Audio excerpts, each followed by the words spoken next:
Hello, and welcome to this Pitco training video. In this video, we will review several troubleshooting methods for the Pitco Millivolt fryer systems.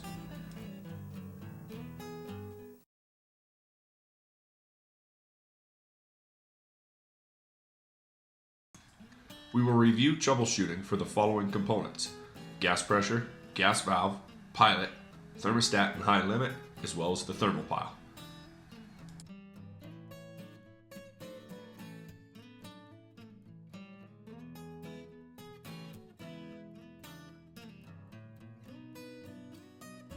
On a millivolt gas valve, the tap to check the incoming gas pressures is on the bottom of the gas valve.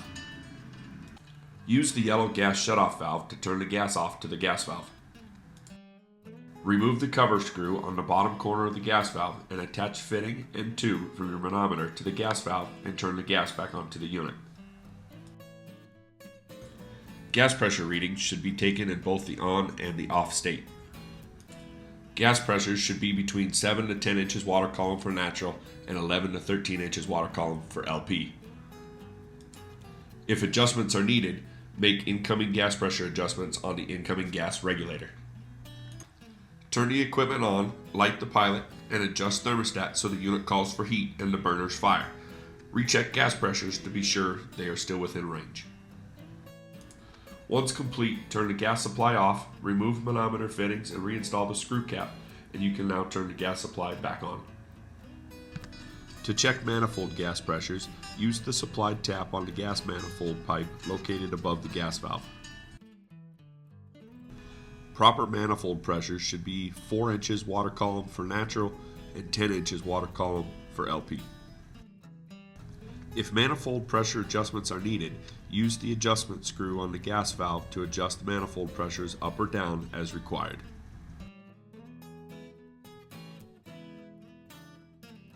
Turning the adjustment screw counterclockwise lowers the gas pressure, and turning it clockwise will increase your gas pressure.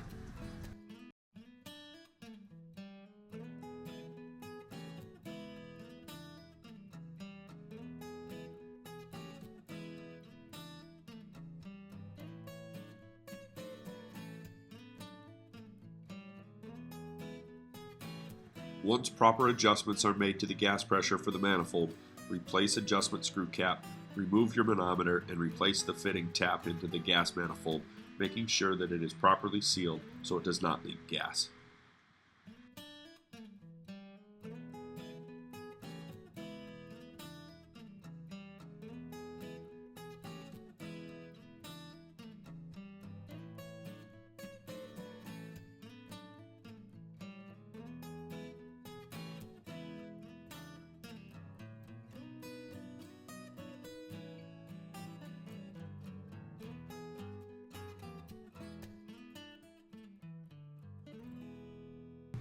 We will now move on to troubleshooting the gas valve. The high limit, the thermostat, and the thermal pile all attach to the gas valve. The high limit will have a red and a blue wire coming out of the control box, which attach to terminals PP1 and TH1 on the gas valve. The brown thermostat wire connects onto the gas valve on TH2. The red and white wires from your thermal pile attach to PP1 and PP2 on the gas valve. To check for proper resistance of the main valve coil, apply your meter leads to TH1 and PP1 on the gas valve. If the main valve checks good, you should see approximately 2 ohms during this test. To check the resistance of the pilot valve, you must first remove the blue wire from terminal TH2 on the gas valve.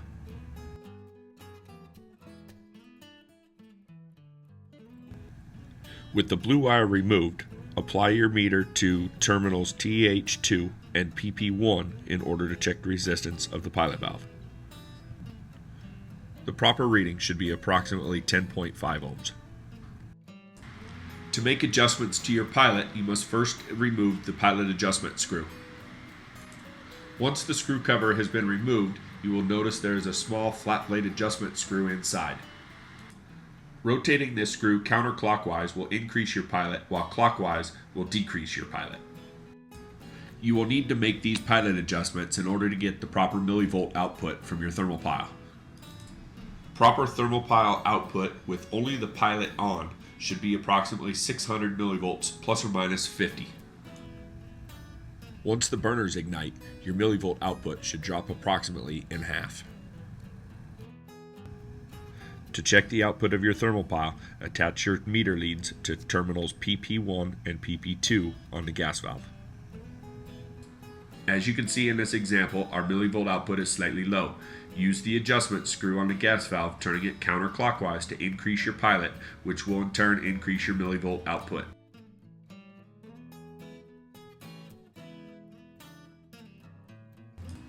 Keep making small adjustments until your millivolt output stabilizes around approximately 600 millivolts. While you already have your leads in a proper position for checking millivolts, turn the burner on and make sure that you get the proper millivolt drop. With the burners on, your millivolt output should drop approximately in half.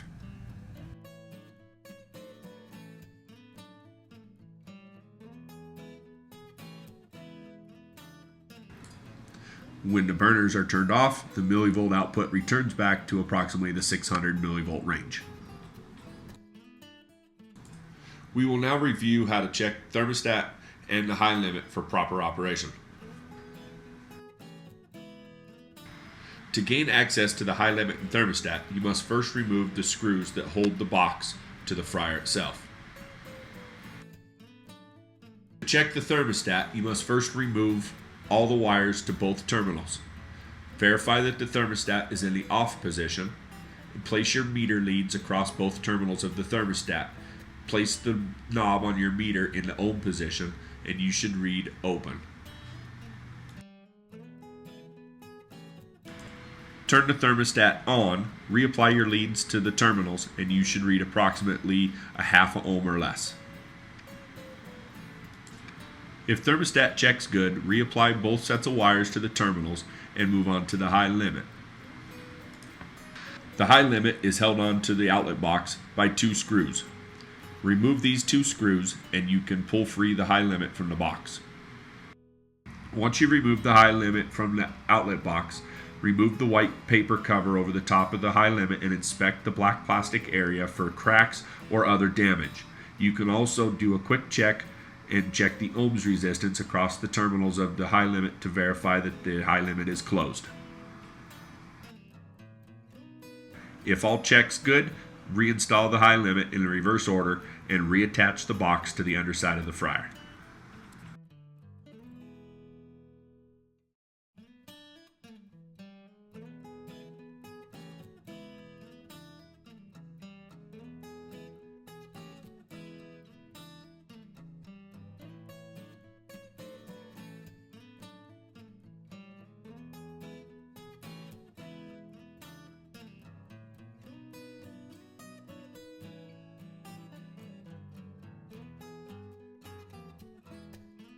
The pilot and thermopile assembly is attached to the front of the fryer by 2 screws in the center of the burners. Remove these 2 screws to remove this assembly. The burners are attached by 2 screws on the front of the fryer. Remove these screws and you can pull the burner out and down off the burner orifice and remove from the front of the fryer. Once the burner has been removed, push in on the screen at the face of the fryer to make sure that it is still secure. If for any way that you can push the screen in off the face of the burner, you should replace that burner. To check baffles and heat tube for damage and or debris, shine a light down the flue so you can more easily see into the burner tubes from the front of the fryer. Blow out or remove any food debris or foreign objects if found in the burner tubes. While the burners are removed, inspect each burner orifice. Replace or clean as needed. This concludes this Pitco informational video on how to troubleshoot a millivolt fryer. Thank you for watching. If you have any further questions, please contact us at 603-225-6684 or visit us on our website at www.pitco.com.